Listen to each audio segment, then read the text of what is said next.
Boombox. A pesar de que el sector financiero colombiano ha avanzado enormemente en la inclusión femenina, hay todavía algunas áreas que se creen reservadas para los hombres. Y a mí me ha pasado que le dicen, no, mujeres macroeconomistas no hay, y se les olvida que estamos nosotras. Algún tipo de sesgo que todavía estoy tratando de entender en la línea de investigaciones económicas, porque no hay más mujeres en estos cargos. Por eso en este episodio de Banqueras tengo el privilegio de hablar con las únicas mujeres en Colombia que ocupan el cargo de economistas jefe de una institución financiera. Laura Clavijo, de Bancolombia. ¿Cómo educamos todo ese conocimiento macroeconómico técnico al común? Pues yo lo hago desde mi visión de mamá a mujer y creo que algo estamos haciendo bien. Y Juana Telles, del BBVA. Hay que conseguirle un novio a Juana porque está muy deprimida para mostrar esas previsiones. Yo decía, esto es lo más machista que yo he escuchado. Dos mujeres que están redefiniendo lo que significa ser economista en Colombia me comparten en esta charla sus logros profesionales, su rol como madres y líderes y cómo todo esto influye en su trabajo y visión del sector. Tu trabajo siempre va a estar acá, pero los primeros años de vida de tu hija nadie te los va a devolver. Que la sociedad entendiera que estamos aquí para dar la mano y que la gente pueda cumplir sus sueños. Banqueras. La historia de 50 mujeres del sector financiero en Colombia, su proceso personal y profesional para llegar a la cima en un sector en donde históricamente los protagonistas han sido los hombres. Y la camiseta que me toca en este episodio que decidí para las invitadas de hoy es la camiseta de la jueza de la Corte Norteamericana RBG, Ruth Bader Ginsburg, que pues fue una mujer que toda su vida luchó por los derechos de las mujeres y además trabajó como abogada en la equidad de género.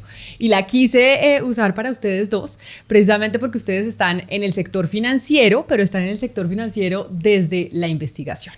Y por eso quiero empezar pues saludándolas y preguntándoles. Empiezo, por ejemplo, Juana, tú que llevas 15 años siendo Chief Economist, ¿por qué no hay tantos hombres en ese cargo? Yo creo que es una pregunta que es difícil de responder porque además nos graduamos mucho más mujeres en economía que hombres. Eso es como que las facultades están llenas de mujeres y no ascienden al cargo tanto. Yo creo que hay temas probablemente de decisiones personales, pero también unos temas de todavía sesgos y techos de cristal en la profesión. Y en esta parte que hacemos nosotras, Laura y yo, que es el análisis macro, no hay tantos hombres en general. Las mujeres hacen más cosas de laboral, hacen más cosas de temas más puntuales y menos de economía macro. Entonces yo creo que hay eso y sesgo en los que contratan, digamos, yo creo que todavía lo hay. Ustedes son las únicas dos economistas jefe o chief economist, como se dice en inglés, que hay en Colombia, ¿cierto, Laura? Somos 4 de 28 establecimientos bancarios que tienen tanto mujer presidente, cuatro mujeres presidente, como 4 chief economists. Entonces, pues es una relación relativamente baja, como bien lo señala Juana. Hay muchas mujeres en nuestras entidades financieras, en diferentes mandos, pero en los departamentos de investigaciones económicas, en el análisis cuantitativo de las variables macroeconómicas, sectoriales, no, digamos, hay tanta presencia de tiempo atrás de mujeres, pero bueno, ahí vamos ganando tracción. ¿Pero obedece a qué? Porque Juana daba unos indicios de por qué tal vez no había tantas mujeres en investigación, en análisis cuantitativo, análisis macro, pero ¿es por decisión de las mujeres que no les gusta ese sector? ¿O por la contratación o porque no se les tiene en cuenta? Yo tiendo a creer que también en investigaciones económicas tiende a ser un trabajo bastante cuantitativo. Uh-huh. Entonces, cuando uno encuentra mujeres en posiciones directivas, tal vez las encuentra en áreas comerciales de los bancos, en menor medida tal vez en riesgos, pero yo creo que también hay algún tipo de sesgo que todavía estoy tratando de entender en la línea de investigaciones económicas, porque no hay más mujeres en estos casos. Otro factor que de pronto puede incidir tiene que ver con que muchos chief economists duran un largo tiempo en ese cargo, 10 años, 15. Yo llevo 6 meses, pero tomo de alguna manera que mi antecesor dejara, digamos, ese espacio para abrir espacios, creo que a mujeres nuevamente. Pero ¿será que a las mujeres, Juana, qué ibas a decir? No, iba a decir una cosa que creo que de pronto nos ayuda a explicarlo, y es en la academia, porque nosotras muchas, digamos, hacemos cosas como lo que harían en la academia, y los profesores, muchos son hombres y son los que recomiendan, oiga, recomiéndeme una macroeconomista para un banco. Y a mí me ha pasado que le dicen, no, mujeres macroeconomistas no hay, y se les olvida que estamos nosotras, digamos, que hay macroeconomistas. Y he oído hombres súper importantes colombianos con carrera, economistas, profesores de grandes universidades, que dicen, no, no hay macroeconomistas, las mujeres no hacen macroeconomía, ellas hacen género, pero no hacen macroeconomía. Y eso lo estábamos pensando el otro día con Laura, y es cuando te invitan a un seminario, hay muy pocas mujeres que inviten a hablar de macroeconomía. Normalmente no nos invitan a hablar de macro. Hasta ahora estamos empezando a abrirnos espacio porque es un espacio muy masculino, el del análisis macroeconómico. Claro, pero increíble porque, por ejemplo, una profesora mía, Marcela Eslava, de las más citadas, de las economistas más citadas de Colombia, y hace macroeconomía. Claro, O sea, y es súper famosa y ella está ganando, pues ha ganado muchos espacios, pero no ha sido fácil, yo creo que también, tampoco para Marcela. pero Sí. es porque las mujeres no nos gustan tanto los números, o es ese sesgo, Laura, que tal vez tenemos todavía ese sesgo de tal vez para nosotras las mujeres los números son más duros y es un tema mucho más masculino. Nosotras creo nos que vamos más por las ciencias blandas. Yo creo que puede tener un poco de eso de la macroeconomía, de pronto es más cuantitativa y se puede llegar a entender que hay otras líneas de la economía como es el mercado laboral, género, la microeconomía también, que vemos tal vez presencia, como mencionas, de otras mujeres que claramente están abriendo el camino, lo están haciendo tal vez desde la academia, pero volcándonos a las entidades financieras. Repito, creo que las mujeres entramos a los bancos y nos guiamos un poco por los referentes y al no tener un área de investigaciones económicas que tiene, digamos, unas mujeres jefe, uno dice, ¿dónde están las mujeres? Las mujeres de pronto están en las áreas comerciales o en las áreas de pronto financieras en menor medida, pero de pronto ese no tener como un referente en estos temas de investigaciones económicas hace ver que ese no es un camino más que toman, digamos, las mujeres dentro de las instituciones. Pues ustedes están siendo referentes y se están formando como referentes. Pero entonces ahí les pregunto, Juana, ¿quiénes son tus referentes o quiénes fueron para tú decir esto es lo que yo quiero hacer? Mira, yo creo que ahí hay hombres y mujeres y eso es clave. Entonces yo diría, obviamente yo tengo una carrera de haber trabajado mucho tiempo en el Banco Central, en el Banco de la República, y ahí yo creo que hay grandes referentes. Pues yo trabajé mucho tiempo con Miguel Urrutia, con José María Uribe, con Hernando Vargas, y ellos son un referente en la manera en que analizan y sobre todo en cómo se comportan en reuniones y cosas. Y trabajé con dos mujeres maravillosas que hacen cosas de historia del mercado laboral, que son María Teresa Ramírez y Ligia Melo. Yo creo que hay de las dos, es como los hombres referentes que saben negociar y las mujeres que son trabajadoras, buenas para los números, que son referentes y que ahora son pues mis amigas. Entonces yo creo que eso fue como que abrió el camino y me dio la idea de que uno puede hacer macroeconomía a pesar de que siempre es difícil, digamos, meterse en este campo. Entonces yo diría que ellos son parte de mis referentes importantes. Después, cuando llegué al sector privado, al banco, yo lo que veía era que las mujeres había pocas referencias, porque había muchas mujeres, lo que contaba Laura. El área comercial de los bancos está lleno de mujeres exitosas, buenas, trabajadoras, pero uno no las ve ascender, las ve quedarse muy abajo. Entonces, cuando yo veía a una persona que estaba arriba, una vicepresidencia, que era exitosa, yo decía, ¿qué es lo que tiene ella que la permite llevar allá y que me ayude de pronto a que todos aprendamos yo y que podamos ayudarle a otros? Y era una combinación de cosas. Está el estilo de dirección a veces muy brusco que tienen algunas mujeres y eso dices, no, eso no es lo que quiero, pero también unas exitosísimas que tuvimos en BBVA en algún momento en riesgos, por ejemplo, que lograban manejar a sus equipos muy bien, siendo dulces, siendo empáticas con sus equipos y producían muy buenos resultados. Entonces tú dices, yo quiero ser así, a mí me interesa ser así y quisiera que la gente me viera así. Claro, ¿quiénes son tus referentes, Laura? También tengo unos referentes en la línea pues muy aspiracionales de las personas que han guiado la política económica en este país, Urrutia, Carrasquilla, mi padre Sergio Clavijo, ese es un referente pues natural en esta carrera. Y en menor medida pues también hay ciertas mujeres, como aquí pues las están mencionando, Ana Fernanda Mayahuasca, trabajé con muchos superintendentes, la mayoría de ellos hombres, pero digamos que fueron hombres que han tenido en sus equipos o han tenido la idea de promover a las mujeres en la medida que lo puedan hacer, y pues creo que han sido unos mentores, padrinos súper importantes. No, yo creo que hubiera sido el camino de pronto también interesante si hubieran sido madrinas de alguna manera. Por ahora fui muy afortunada en contar con esos padrinos que han ayudado de alguna manera a formar a personas para que lleguen a esos altos cargos.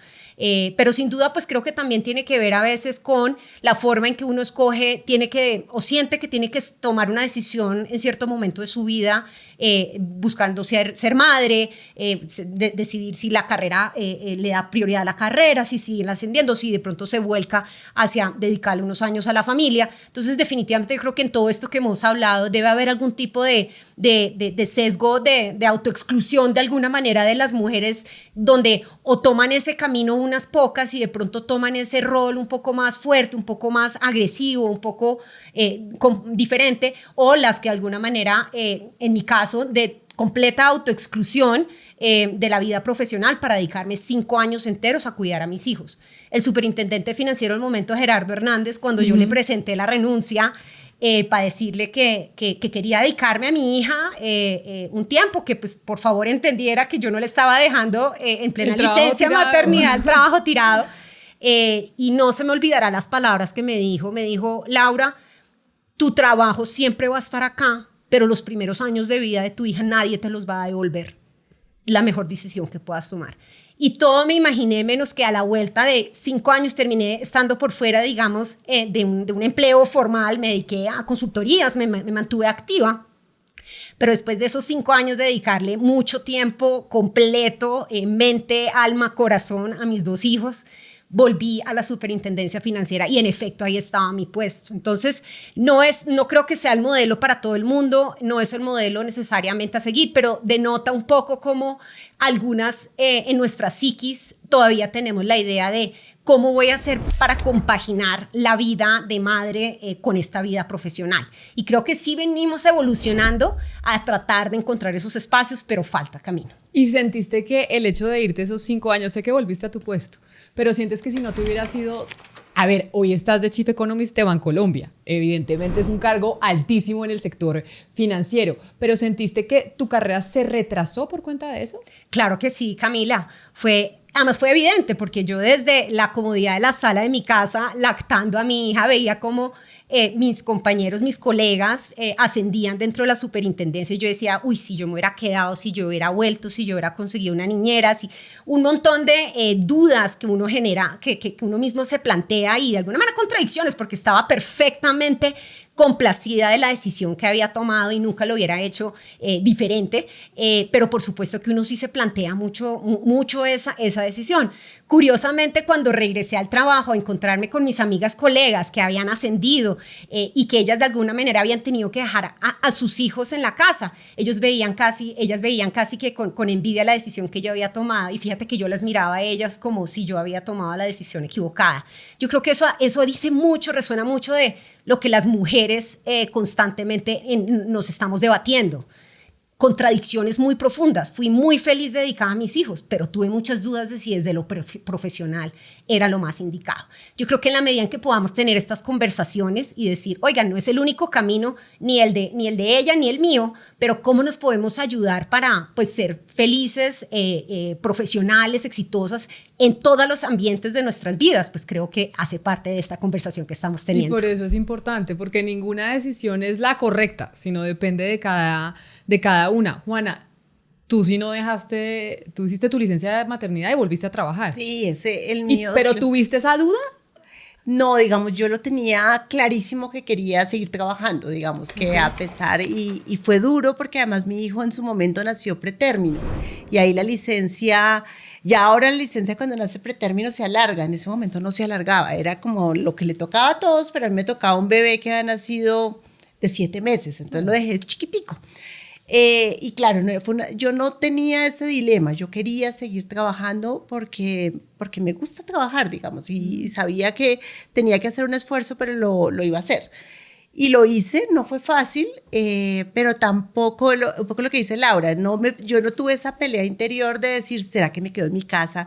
A pesar de que en ese momento estaba casada y me hubiera podido quedar en mi casa, con menos comodidad económica, pero me hubiera podido quedar en mi casa. No me lo planteé.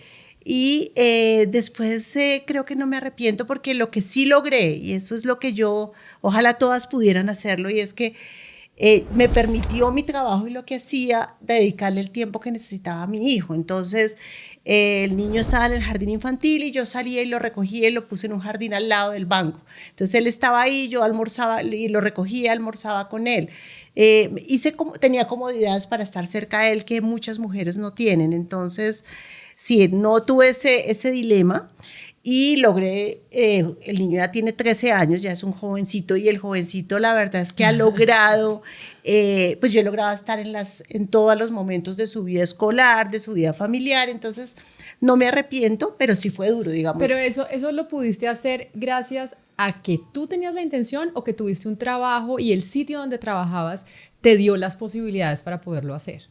Yo creo que el sitio me dio las posibilidades y yo me exigía a mí mismo usarlas, porque yo sentía, al principio yo creo que cuando uno está muy recién llegado, yo empecé a evitar contar que me tenía que ir porque era el niño, ¿no? Entonces, no, es que me voy al pediatra, eso estaba mal visto decir esas cosas, o estaba mal visto, o yo creía que estaba mal visto, un poco lo que dice Laura, yo misma decía, no, yo no voy a decir que me voy a ir al pediatra, digo cualquier otra cosa. Y después ya dije, no, parte de ser líder y de esta organización es decir, yo me voy al pediatra, yo voy a ir a la entrega de informes del niño, que es en la Calera, y me voy a gastar toda la mañana. Y después veré cuándo trabajo. Pero yo creo que en ese momento mis jefes y los que he tenido entendían eso, que yo probablemente sí estaba toda la mañana en la Calera en una entrega de notas, pero igual por la noche llegaba y cumplía y hacía mis cosas. Pero claro, eso te tienes que obligar a ti mismo, porque al principio lo que decía, yo mentía para decir para qué tenía que salir, o la niñera se va, tengo que llegar a la casa. Esas cosas yo sentía que me iban a decir, claro, entonces no tiene derecho a ascender porque usted es mujer. Entonces sí, usted tiene que cuidar a su hijo. Es impresionante que no importa con qué mujer uno hable del sector, al final la conversación termina siempre en esto, en esas dudas de los hijos, de las dificultades, de la lactancia, de qué hago, de cómo se lleva a cabo esas dos vidas. Tú dices, Laura, yo decidí que las iba a separar y que yo primero mis hijos y después me volví a trabajar, porque tú crees que sí es imposible juntarlas. No, creo que estamos evolucionando y de pronto en un par de años yo no hubiera tomado necesariamente la decisión de haberme dedicado y salido del mercado laboral completamente. Yo tengo también una dualidad en mi psiquis, y es un padre profesional, exitoso, economista, y una madre que se dedicó al hogar. Y yo siempre quise hacer las dos cosas. Uh-huh. Y de alguna manera cuando llegó la oportunidad de tener mis hijos, no lo vi tan claro. No vi tan claro de pronto esto que tal vez hoy día ya lo empezamos a ver, tener jefas, referentes que también son madres, a quienes uno les puede decir voy al pediatra. Yo sentía igual que eso me tocaba medio escoger, y en esa oportunidad escogí lo que pues ya les he comentado. De pronto para futuro, en un momento futuro, hubiera podido seguir, digamos, en el mercado laboral, pudiendo dedicarle una licencia de maternidad más extensa, como es la que hoy día aplica, una posibilidad de un trabajo remoto que no existía en esa época, la posibilidad de uno responder por su trabajo en horas que no eran, digamos, las delimitadas en la oficina. Yo creo que también el mundo está cambiando, no solo en tener referentes, sino en abrir nuevos espacios y entender que las mujeres respondemos de una forma algunas veces donde nos toca hacer un malabarismo, uh-huh. pero respondemos con calidad de trabajo, y eso es importante. Juana, en tu casa, ¿tus papás también, tu mamá no trabajaba y tu papá sí, o trabajaban los dos? Cuando mi mamá tomó la misma decisión igualita que Laura, cuando nosotros mi papá trabajaba, mi papá era un periodista, entonces trabajaba durísimo, tú que sabes esto cómo es la cosa, él trabajaba durísimo, y mi mamá trabajaba en ese momento que nosotros nacimos y decidió retirarse y se quedó con nosotros creo que 7 años, o sea, hasta que mi hermano tuvo 7 años. Nosotros somos súper seguidos. Y eso yo lo aprecio mucho, digamos. Yo cuando pienso en los recuerdos de mi infancia era ver a mi mamá cuando llegábamos que nos sirviera una taza de chocolate. Eso era como el plan. Y mi casa era la casa chévere del barrio porque mi mamá estaba en la casa y nos daba onces a todos los amigos del barrio donde las mamás no estaban muchas porque tenían que trabajar. Entonces no, y mi mamá después tomó la decisión de volver a trabajar. Y ella le costó mucho volver a meterse en la vida laboral y yo creo que la retrasó mucho en su carrera profesional. Pero le costó mucho porque tenía las dificultades de volver a encontrar un trabajo del mismo nivel, volverse a enganchar, porque muchas veces la mujer que se retira no la vuelven a contratar o es más difícil. Es muy difícil. Yo un poco decía, fue para ella, yo lo recuerdo, fue muy difícil volver a encontrar un trabajo del nivel que tenía antes de retirarse.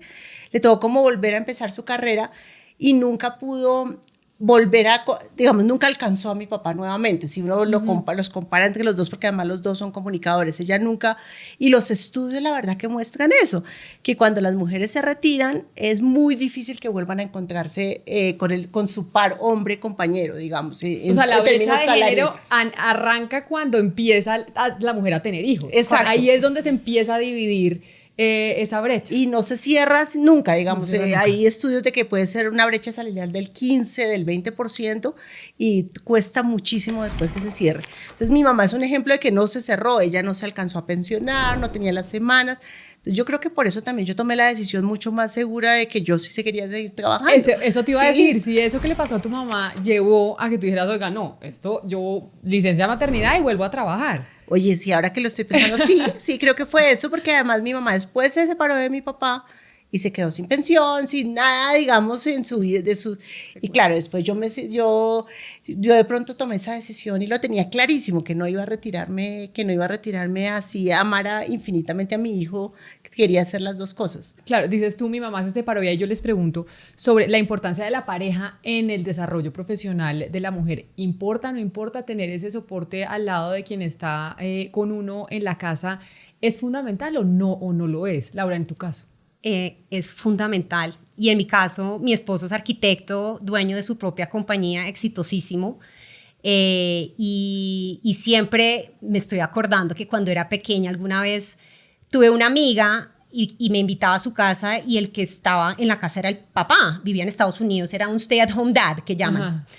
Y recuerdo que era arquitecto y alguna vez yo decía, yo alguna vez me debería casar con un arquitecto para que me ayude a promover mi vida. Me estoy acordando en este instante. Bueno, mi esposo es arquitecto, nos dividimos la carga de la casa al 50-50, 60-70, lo que toque. A veces viajo, a veces él tiene la facilidad de quedarse un poco más con los niños. Hemos estado ahí como al pie del cañón los dos desde que nacieron. Y eso ha permitido pues que los dos tengamos, digamos, unas carreras exitosas. Sé que no es el modelo de todo el mundo, pues a veces son dos empleados que deben cumplir con unos horarios, pero yo creo que eso ha sido fundamental para yo regresar a la vida pues laboral, digamos, más intensa, que me demanda más. Y los niños también, yo creo que deben adaptarse a ese escenario. Ellos tienen que colaborar. Mis hijos son de tan solo 10 años y 7 años y ellos saben que cuando yo no estoy, le colaboran más al papá, hacen sus deberes y responden más. Entonces creo que es un hogar donde todos ponemos un granito de arena adicional a veces para que todos podamos hacer y cumplir todo lo que nos hace y nos hace plenos y felices. Claro que muchas veces pues el mundo está lleno de divorcios. Y hay muchas mujeres que están solas o que no les toca con esa pareja. Hay 50% ahí. En ese caso tuyo, Juana, que tú sí te divorciaste, ¿eso te golpeó en el tema laboral o no? No, yo creo que no. A ver, yo creo que un poco lo que decía Laura, es súper importante tener una pareja que te acompañe en todo, ¿no? Que te acompañe obviamente con los hijos, pero también que te acompañe en tu vida profesional y que sea un compañero en todo lo que las decisiones que tú vas tomando. Yo creo que los divorcios se dan en parte porque no se encuentra, que ya el futuro no es el mismo que están esperando los dos, o bien en la vida familiar o en la vida profesional. Entonces yo creo que se dan los divorcios. Yo me divorcié cuando mi hijo tenía 3 años, entonces mi hijo era una gota y claro, es durísimo. Yo creo que no hay un divorcio fácil en esta vida, eso no existe. Pero yo creo que después ya de saber que estaba sola y que tenía que responder por él y así tengo un ex esposo que es un papá presente, súper presente, pues ya era una cosa mía, yo era la que manejaba mi hogar. yo creo que eso me ayudó a crecer, yo diría. Yo creo que fue una etapa dolorosa, pero creo que soy una persona diferente y me siento más orgullosa de lo que era antes de estar divorciada. Entonces también creo que uno toma decisiones que dice, ¿será que me equivoqué o no? En este caso yo creo que es una decisión adecuada, me ayudó a crecer más, a brillar un poco más dentro de mi familia, con mi hijo. Entonces yo creo que fue durísimo, pero es un paso adecuado.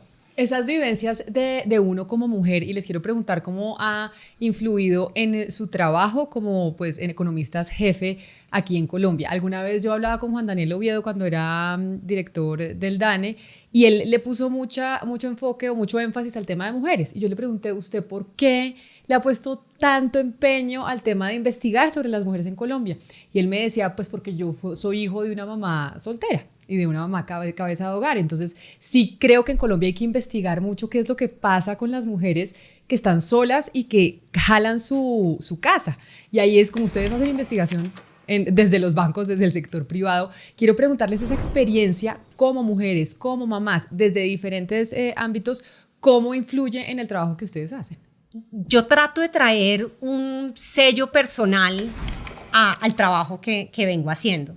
¿Eso qué significa? Tratar de hablar de la macroeconomía, algo denso, técnico, a la persona de a pie. Okay. Lo pruebo con mis hijas. Les pregunto, oye, hablemos de tasas de interés, ven, te trato de entender, de explicar esto desde algo un poco más humano.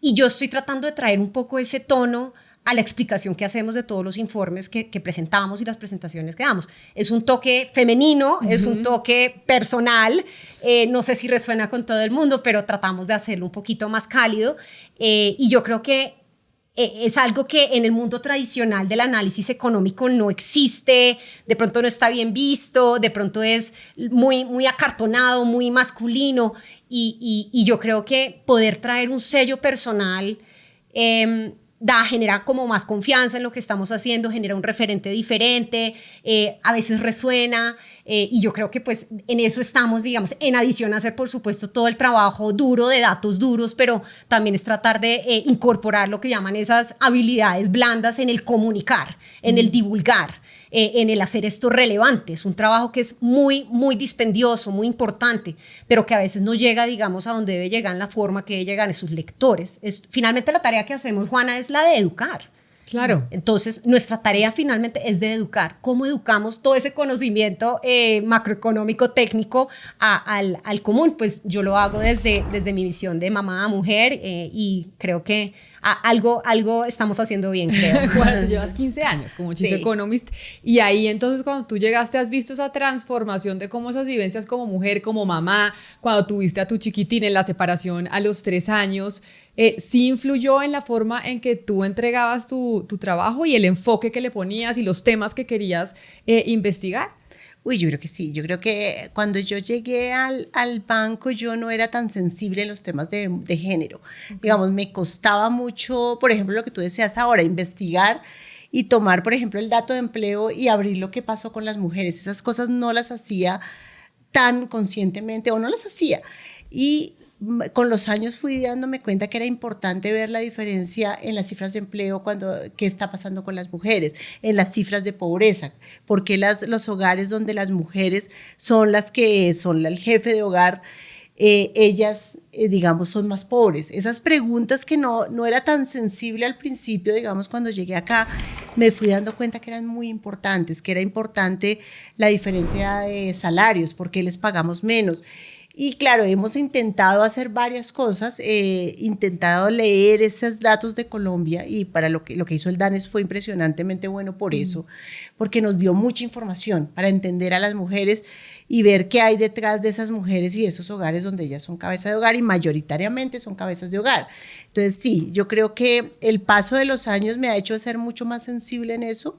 Y también en mi diario vivir, en general es un poco lo que dice Laura, nosotras, y creo que las dos tenemos esa ventaja, y es que hablamos mucho más sencillo que nuestros colegas. Okay. Entonces yo creo que cuando nos ven, intentamos es no hacerla, como bajarle un poco el nivel, como hacer las cosas súper bien, están bien estructuradas por debajo, pero uno hacerlas y transmitirlas con más tranquilidad, digamos, no sé, con más sencillez. ¿Y cómo la reciben ellos? Porque digamos, este es un sector, y ustedes mismas lo han dicho acá, el área en el que ustedes están, pues ha sido mayoritariamente masculino.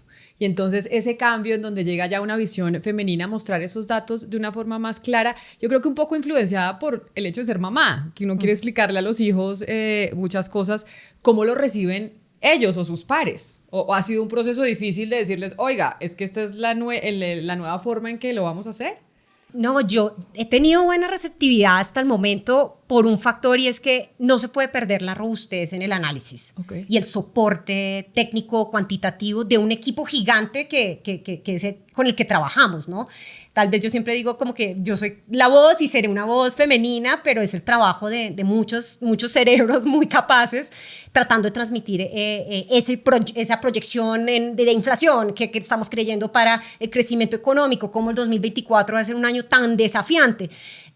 Cuando lo transmitimos de una manera un poco más empática, un poco más sentada, con de pronto una narrativa, sin perder la robustez, digamos, del trabajo, soporte, pues yo creo que ahí está la clave y ahí lo reciben bien. Distinto sería si definitivamente le resta un poco credibilidad. Y yo creo que esto finalmente es de darle credibilidad al trabajo y educar, digamos, en el camino. En el caso tuyo, Juana, ¿has tenido resistencia? Tú que empezaste ya hace 15 años. Sí, yo creo que al principio sí había mucha resistencia, yo diría, no tanto en el gremio de los banqueros, pero más en el gremio como más de la academia de los profesores. Porque la academia también es supremamente machista, ¿no? Súper machista. Entonces, en ese gremio era como que los economistas no somos muy aburridos, digamos. En general, todo el mundo dice, va a ir un economista, lo decía Laura al principio, uy, son súper aburridos. Cuando nosotras llegamos y hacemos una cosa diferente, que simplemente es contar las cosas con un poco más de sencillez, yo creo que les da muy duro que nosotras no lleguemos con las 500 ecuaciones súper aburridas en una presentación re fea, porque eso pasaba mucho y cada vez pasa más. Yo tengo una anécdota que es terrible, pero se las voy a contar, y es, yo en alguna de estas crisis que me ha tocado, que ya pues uno le van tocando varias, estaba contando las proyecciones. Entonces dije, no, la economía se va a desacelerar, el empleo va a bajar, no va a bajar, la inflación va a subir, la típica que estás contando un mal escenario. Y una persona en una junta, un hombre, me dice aquí estas palabras como, hay que conseguirle un novio a Juana porque está muy deprimida para mostrar esas previsiones. No yo decía, esto es lo más machista que yo he escuchado, pero eso fue hace muchos años. ¿Y tú le dijiste algo? No. Eso es, todavía me da rabia. No haber respondido. De no haber respondido, porque esa es la típica que yo creo que si me lo hacen ahora, de una hubiera parado a la persona y le hubiera dicho dos cosas, pero eso lo dejé pasar y yo decía, ¿cómo dejo pasar este comentario? Y claro, me fui brava, sabiendo que era inadecuado, que estaba en contra de mis conocimientos, de mi manera, pero lo dejé pasar. Y el resto de pares lo dejaron pasar. Y se rieron probablemente cuando pasó, entonces, que eso nunca se lo hubieran dicho a un hombre, ay, es que le falta una novia y por eso está pintando este panorama tan catastrófico. Por eso la economía va a caer a ser -1. Sí, exacto. Entonces, esa fue terrible y eso muestra un poquito, sí, todavía es un...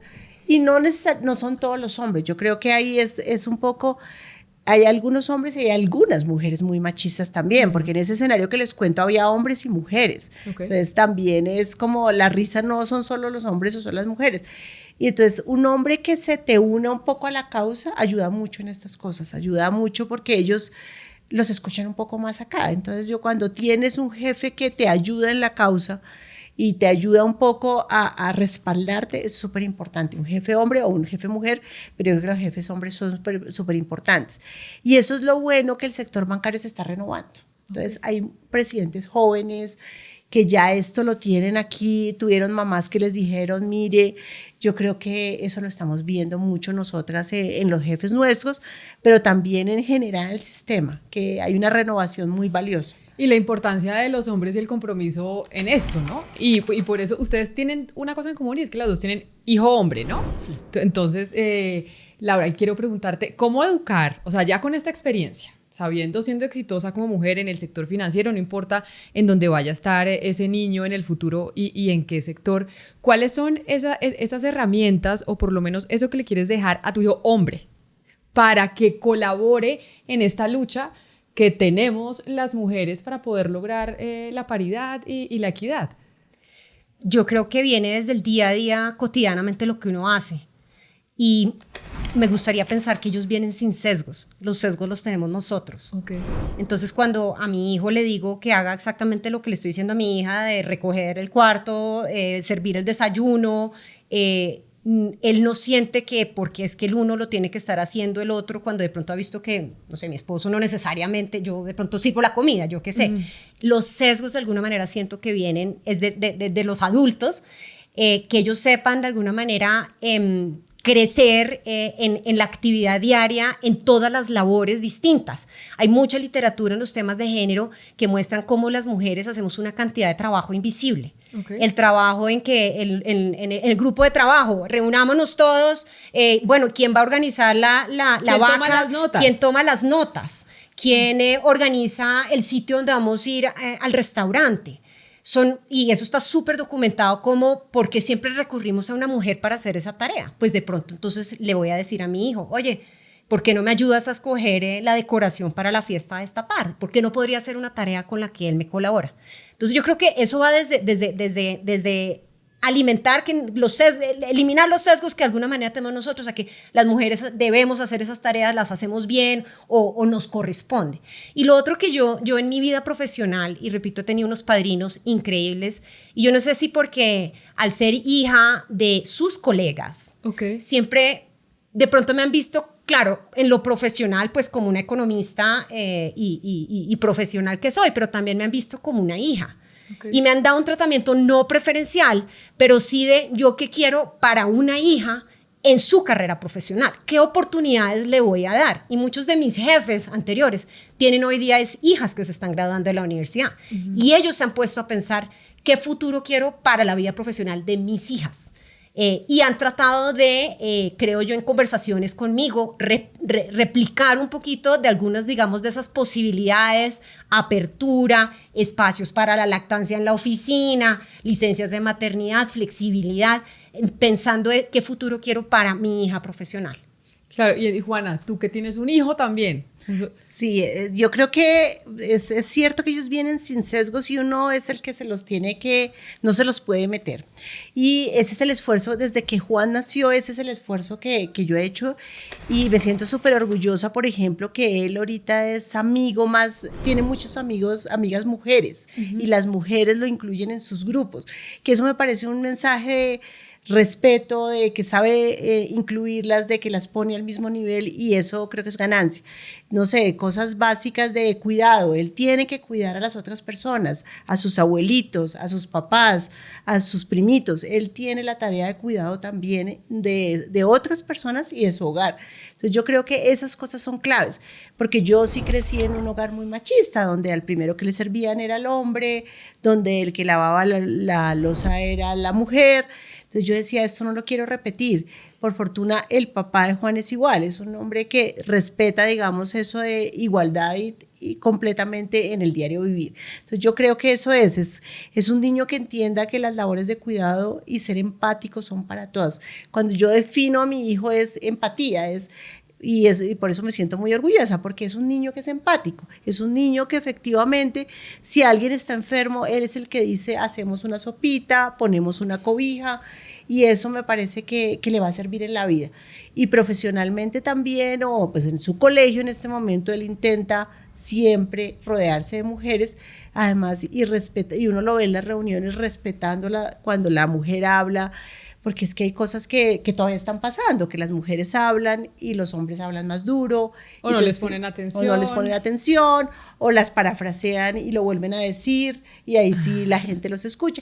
Esas cosas realmente pasan. Entonces, sí, yo creo que hice un esfuerzo en que él entendiera que el cuidado, sobre todo, me parece, y lo otro es que él podía tener sentimientos. En esta sociedad colombiana, yo diría, y latinoamericana, los hombres les cuesta llorar, por ejemplo, les cuesta decir estoy triste, tengo una preocupación. Entonces yo desde chiquito le decía, uno puede llorar y no pasa nada, ¿no? Hay una artista de la zona Caribe que hizo unas obras de arte de niños llorando y se las regalé recién, él tenía como 6 años.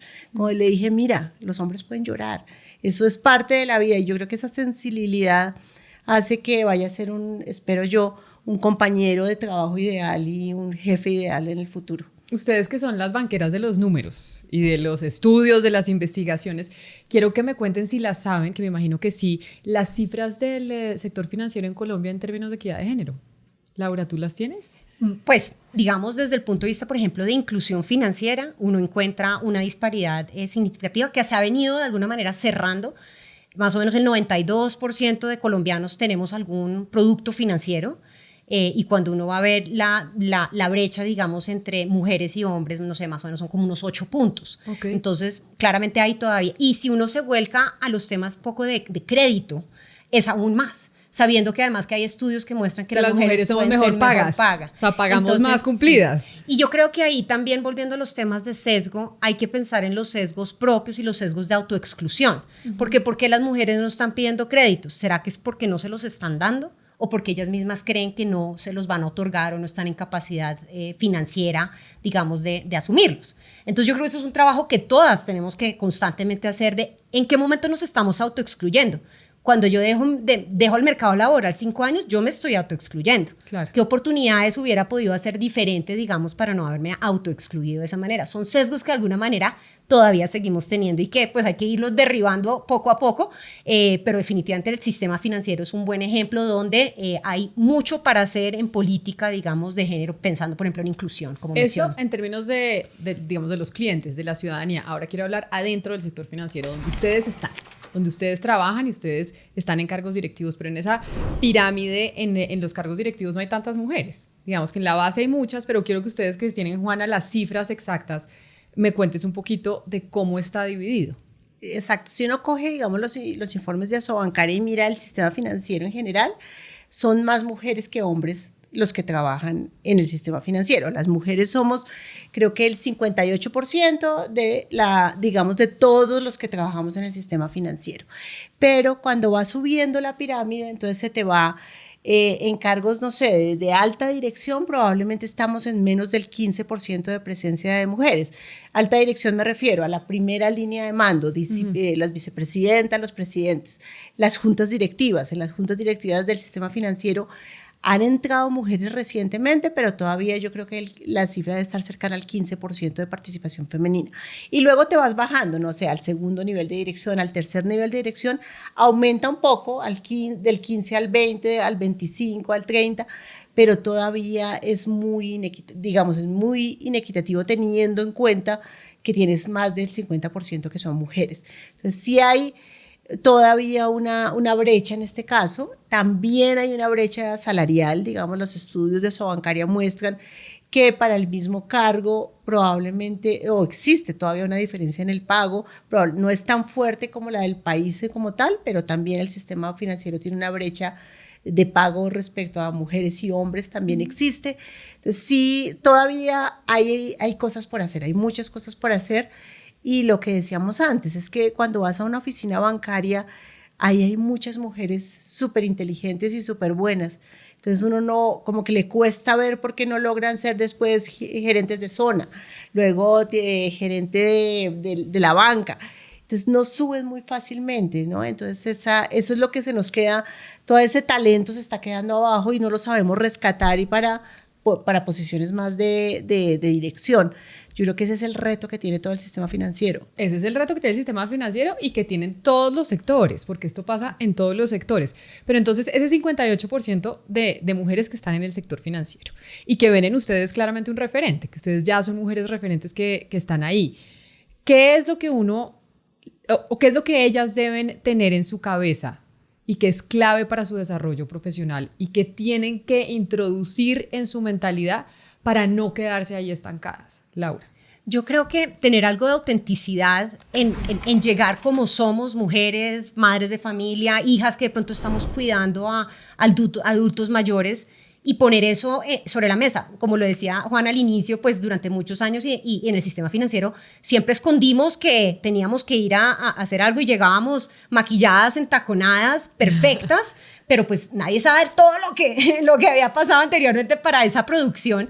Y yo creo que cuando uno tiene una conversación más franca y las organizaciones de verdad, yo quisiera destacar, por ejemplo, pues en Bancolombia hay toda una estrategia enfocada hacia promover pues todos los temas relacionados pues con género y otras series de inclusión, diversidad. En la medida que hay esa conversación abierta y uno empieza a no solo identificarse con referentes, sino encontrar que, oiga, es factible trabajar remoto desde mi casa porque tengo una condición especial, no va a haber, digamos, de alguna manera, no debería recurrir necesariamente a esa autoexclusión que estoy mencionando. Okay. La medida que no la vamos creyendo, pues por referentes y porque veo que puedo ser auténticamente como soy, deportista, con talentos en otras áreas y buscando de alguna manera ese balance de vida que pues sé que no está muy bien nombrado hoy día, hablar del balance de la vida laboral personal, pero yo creo que traer ese sello de autenticidad y saber que se debería poder recibir auténticamente y con empatía, creo que es algo muy valioso para dar esa conversación, tener esa conversación. La autenticidad. Y Juana. Yo creo que buscar grupos de apoyo de mujeres y de hombres. Yo creo que además de lo que le dice Laura, que es claro que vengas con tu información completa y esa eres tú integralmente la que llega a trabajar, pero yo creo que sí hay que buscar pares que te ayuden a crecer, porque cuando estás empezando una carrera, cuando estás en la parte baja de una organización, sí tienes que encontrar referentes, pero también gente que crea en ti y que pueda hablar bien de ti. Y eso pasa muy poco a veces con las mujeres. Entonces, porque no armamos los grupos de apoyo, no vamos, digamos, a tomar la cerveza al final del día, y tenemos que empezar a hacerlo entre nosotras primero, pero también con hombres que sean capaces de ver que somos que trabajamos bien y que podemos seguir adelante. Yo creo que eso es clave. Lo otro es formarnos también, no quedarnos con la idea de yo nunca voy a llegar allá, entonces ¿para qué hago un curso de liderazgo? No, sí, uno tiene que empezar a formarse. Y yo creo que no, esto lo diría una persona como un psicólogo, pero yo creo que no hay meta, uno no se tiene que ponerse la meta muy arriba, y eso en estos trabajos es súper claro. Uno tiene que saber que sus capacidades lo pueden llevar muy lejos y no estar diciendo como soy mujer, no, o como no estudié, no. Es como, yo creo que sí es una autocomplacencia, y la autocomplacencia es mala. Es como decir, no, yo no voy a poder salir. No, si uno va a poder salir, busca sus grupos de apoyo, busca mentores de alguna manera que le enseñen cosas, va a reuniones con mujeres que saben manejar las reuniones, se aprende, porque así es como yo creo que nosotras aprendimos. Un poco lo decía Laura, estos grandes economistas colombianos, cuando uno se sentaba al lado y los veía manejar una reunión, ahí es donde uno aprendió cómo se hace una reunión. Cuando los ve manejar equipos, uno aprendió a manejar equipos con ellos. Entonces yo creo que es lo mismo, que se vayan pegando a mujeres y hombres exitosos para que puedan ir subiendo. Quiero preguntarles, Laura, ¿qué definición das tú de banquera? ¿Cuál es tu definición de ser banquera? Banquera envuelve, yo creo que muchos factores. Yo en lo personal creo en la actividad bancaria para mejorar la vida de las personas. Uh-huh. Entonces, pues, involucra un montón, digamos, de aspectos mucho más allá, digamos, de los servicios financieros. Creo que es construir país desde cualquier arista. Tuve la oportunidad de estar en el sector público, entonces tengo como esa vena de banquera pública, pero hoy día también lo tengo desde la banca privada. Y Juana, para ti. Sí, yo diría que es una labor de darle oportunidades a la gente, y es un poco eso, nosotros estamos aquí para darle oportunidades a todos, oportunidades, y las banqueras en particular, de hacerlo con sensibilidad y con empatía. Entonces, oportunidad para que estudie, oportunidad para que se compre un carro, oportunidad para que se compre una casa. Creo que es la mano que te ayuda a cambiar un poco tu futuro, y eso creo que es importante, que ojalá nos vieran así, que la sociedad entendiera que estamos aquí para dar la mano y que la gente pueda cumplir sus sueños, oportunidades para cumplir sus sueños. Ustedes dos están en el mismo cargo en bancos distintos, entonces eso lo tienen en común, coinciden en el trabajo que hacen. Yo sé que se conocían, pues cada una sabía quién era la otra, pero no sé si han tenido la oportunidad de hablar tanto juntas, y por eso las quiero invitar a que, Laura, tú le hagas una pregunta a Juana de su labor, de su vida, de estar en el sector financiero. Bueno, pues Juana, ¿qué hubieras hecho diferente en tu formación profesional? Sé que tienes un doctorado en economía, y yo en lo personal lo tuve como una meta muy, muy soñada y al final no lo cumplí.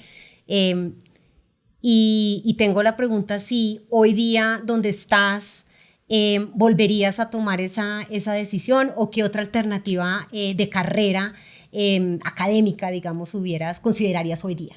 Ok, esa pregunta es buenísima porque efectivamente, claro, yo tomé en mi época de que trabajaba en el Banco Central, tomé la decisión de ir a hacer un doctorado y eso es una decisión durísima.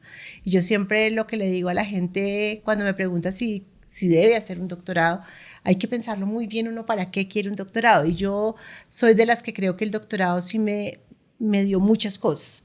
Entonces yo repetiría el tema del doctorado, sí, pero haría más cosas de otras. Y un poco lo pensaba el otro día. Yo creo que hubiera estudiado más derecho.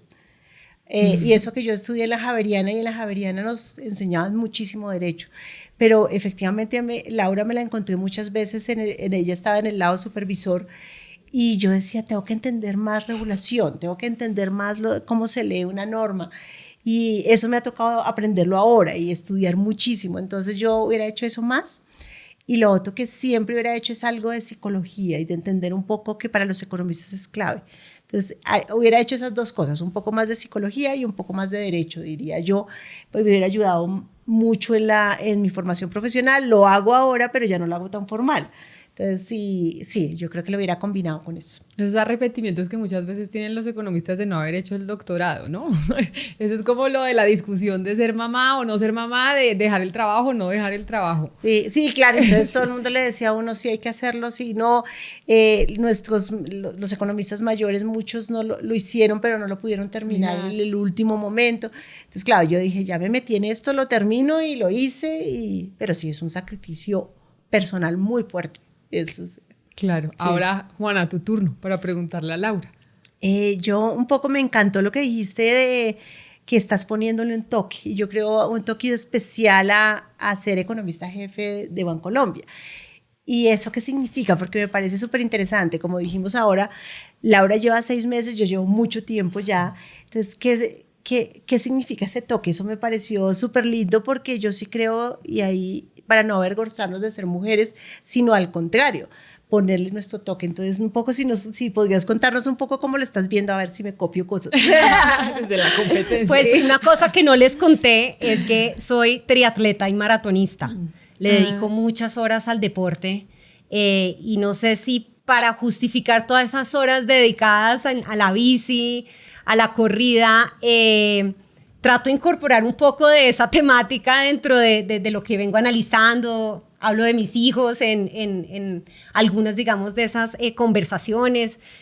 Siempre pienso que Colombia es un ciclista gregario, que le va muy bien en la montaña y que siempre vamos para adelante. Ese es el tipo de toque personal que trato de traer y creo que ayuda también a traer una conversación diferente. Después hay mujeres que se acercan a decirme, oye, pero ¿cómo así? Pero ¿cómo qué triatlón hiciste? Yo ya quiero hacer lo mismo. Entonces abre unas conversaciones diferentes totalmente fuera de la conversación de inflación, crecimiento y productividad. Que la pregunta que deben hacer 1000 veces, ¿y a qué horas la triatlón? Sí. O sea, ¿a qué horas mamá, el banco? Pero además porque los que hacen triatlón no hacen nada más, no, o sea, esa es su vida, no salen a comer, no se toman un trago, están todo el día enfocados en esa disciplina.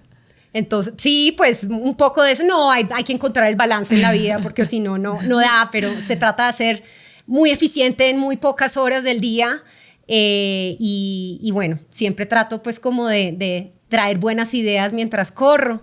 Y ese es un poco un sello personal. Cuando habían oído una economista jefe hablando de el comportamiento de la economía, pero hablando de ciclismo al mismo tiempo? No, nunca. Sí. Esa es la autenticidad, la recomendación de la autenticidad. Pues de eso se tratan estas conversaciones, de hablar de una manera distinta, también de lo que hay detrás de esas mujeres exitosas como ustedes dos, que están en el sector financiero y que sin duda alguna, como ustedes decían, faltan referentes, pero ustedes ya son unas de las que están haciendo esa tarea para muchas otras mujeres que vienen detrás. Así que 1000 gracias. Gracias. A ti. Gracias.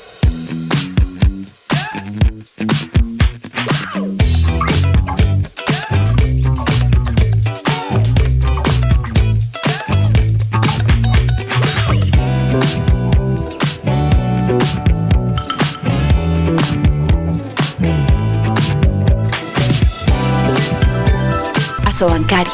Acerca la banca a los colombianos. Boombox.